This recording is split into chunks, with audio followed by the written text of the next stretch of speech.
Hey, my name's Tim Arsenault. I'm a spey casting instructor, a line designer, and a rep for C&D Rods. I own Bridge Fly Fishing, where I design spey lines. I've been spey casting and teaching for a lot of years, and we're out here today on the river to teach a spey master class for Anchored Outdoors. So before we get started with the instruction and the spey casting techniques, it can be good to talk about some gear stuff just to clear some of that up. So today we will be using a two-handed rod. You can see that the cork is quite long, the handles are long, made to accommodate two hands. Two-handed rods come in a broad spectrum of lengths and weights.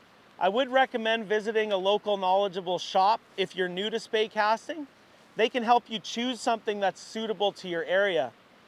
But as a general, I wouldn't say rule, but in a general sense, most people will do quite well with a rod from 12 to 13 feet and about a 7 or an 8 in weight.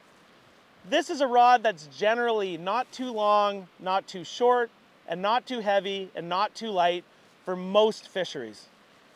When it comes to reels for two-handed rods, what you will notice is that for the line weights displayed on the rod, typically you will need a larger reel in order to balance out the rod. So what do I mean when I say balance out the rod? What I mean is that when I'm holding the rod, generally where I'm going to be holding it while I'm fishing, I want that reel to sort of balance that rod in my hand. I don't want it going way back to the back or crashing down in front like that. Generally, I want that reel to be right about there. So this is where things can get a little confusing, especially if we're new to spey casting and we're used to our single-handed rods. Generally speaking, in order to balance a rod, we're going to need to go 2 line sizes up from our typical single hand designation in respect to the reel to get that balance. Spey lines can be broken down into 3 basic categories: Skagit, Scandi, and traditional long belly style lines. Skagit lines are short, thick lines that are meant to carry heavy sink tips and big flies.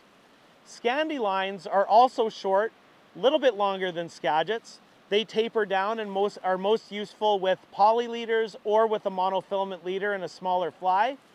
Longer bellied lines are similar to Scandis, but obviously quite a bit longer. They are designed to carry monofilament leaders in the front and smaller flies. Their applications are mostly related to larger rivers where longer casts are required.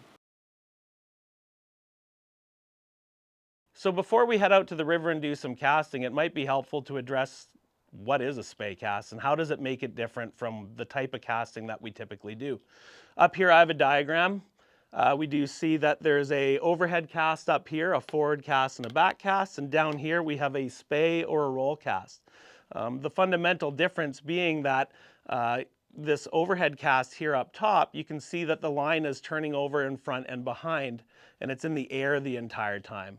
And we're relying on the tension of our back cast actually flipping over and pulling on the rod tip to give us the tension to go forward against and make a forward cast.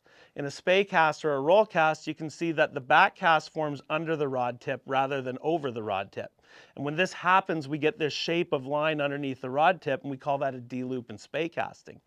Down here at the bottom of the D-loop, we have some line that's attached to the water. That's what we call the anchor in a spey cast. And that's what's providing us the resistance to pull against when we come forward and make a forward cast. So now that we've addressed the fundamental differences between an overhead cast and a spey or a roll cast, it is a good idea to address why we would actually choose to do a spey cast over this overhead cast. So the very first reason that most people choose to spey cast has to do with bankside obstructions.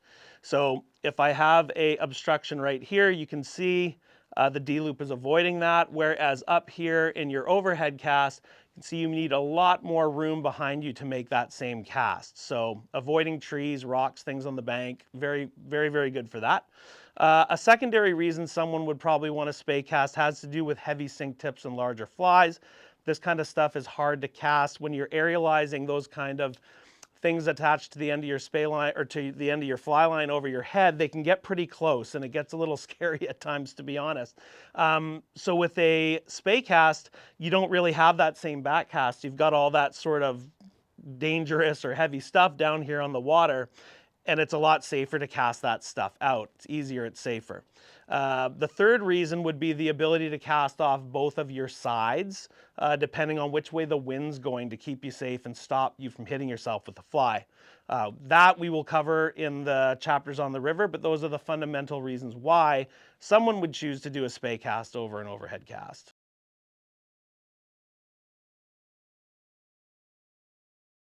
So the first step to learning how to spey cast or improving your spey cast is actually addressing a basic roll cast. And the reason is because a basic roll cast contains a lot of the elements that are needed to have a successful spey cast. And also it's a great opportunity to talk about some of the terminology related to spey casting that we're going to use going forward in this lesson. So the first thing we'll talk about when learning to do a roll cast is simply the grip and the stance. So determining your grip can be a little bit of a confusing topic with some of the rods because you'll have different lengths of cork on many different lengths of rods. So where should you put your hands? Well, in my experience, one of the easiest ways to figure that out is to just put the rod in your hands gently and let the rod just fall down, right? So your hands are in line with your shoulders. And this is usually a really comfortable place to grip the rod. In this case, we'll be doing the roll cast with our right hand up the rod, because I'm right-handed. You might be left-handed, that's okay as well. But we are going to use a closed stance in our roll casting.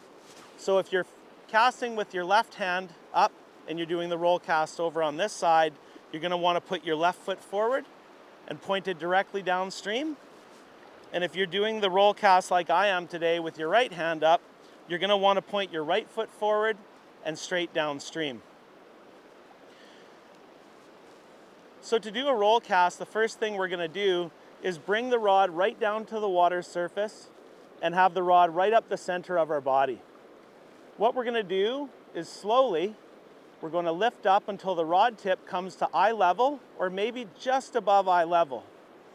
At this point, we're going to take the rod out to the side and on a rising path with the rod tip. Very nice and slow. We're trying to do all this in slow motion to drive in all the concepts that we're learning at the moment. We're taking the rod tip out to the side and rising, just like this. So it's very important when we're taking the rod out to the side and rising the rod tip, we're not doing so by bringing our hands way outside of our body like this.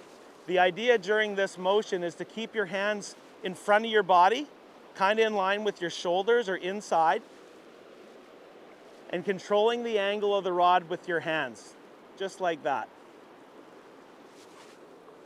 So once we guide the rod back far enough, what we're trying to do is arrive in this position right here, which is your firing position in a spey cast. Okay, so a few things to notice about this firing position. Number one, my elbow is facing my target. In this case, we're not trying to change any direction, we're just going straight back downstream. So I've got my elbow pointed in that direction. I don't have it way out here.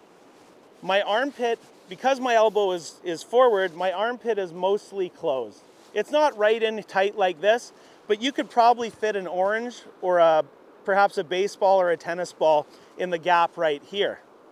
You'll see that my two hands are in line. I don't have one hand way over here and the other one over there. They're both in line right here. And I have my lower hand pushed out slightly to give some room for my lower hand to work. So in spey casting, this is what some people will call a key position or a firing position. This is actually a great time during a roll cast to talk a little bit about some other terminology going forward. So behind me, hanging between the rod tip and the water, is what we call a D-loop in spey casting, which is your back cast in any spey cast. And you can see that line right here. When it hangs, if you were to look at me from the side, it would kind of look like a D. And then down here on the water in front of me, I have lines stuck to the water. And in spey casting, that's what we call an anchor. And for reference point going forward, when I talk about your anchor position, what I'm talking about is the end of the brightly colored line that is your head, the head portion of your line. So at this point, we've got a firing position, we've got an anchor, and we've got a D-loop. and we're in our firing position. So from here, what we're going to do is we're going to come forward in accelerating motion.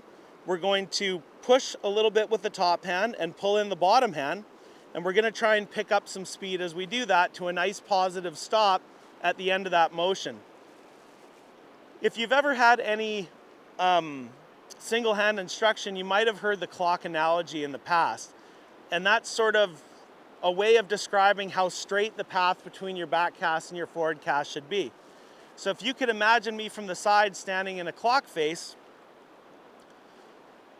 and I was in the center of my body here is noon, and I've got the PM hours behind and the AM hours in front, what I would like is my rod tip in my forward casting motion to move between 10 and 2 in a nice straight line.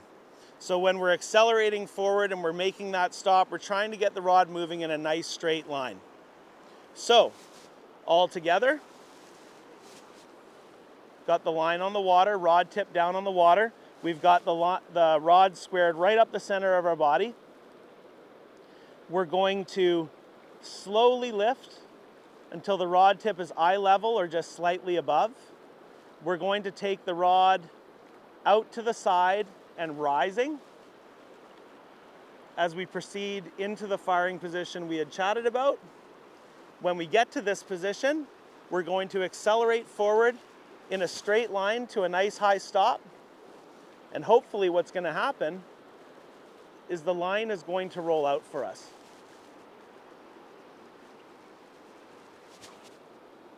Now, it's important to remember that a roll cast is not a performance cast. We're not looking for a tremendous amount of speed or power when we're doing this roll cast in our practice. This is just a really great way to drive in some very key points to a Spey cast in slow motion. Those include the lift, the rising of the rod tip with having the rod tip slightly cocked out to the side, getting into a great firing position, establishing a D-loop and an anchor, and working on getting a good forward cast.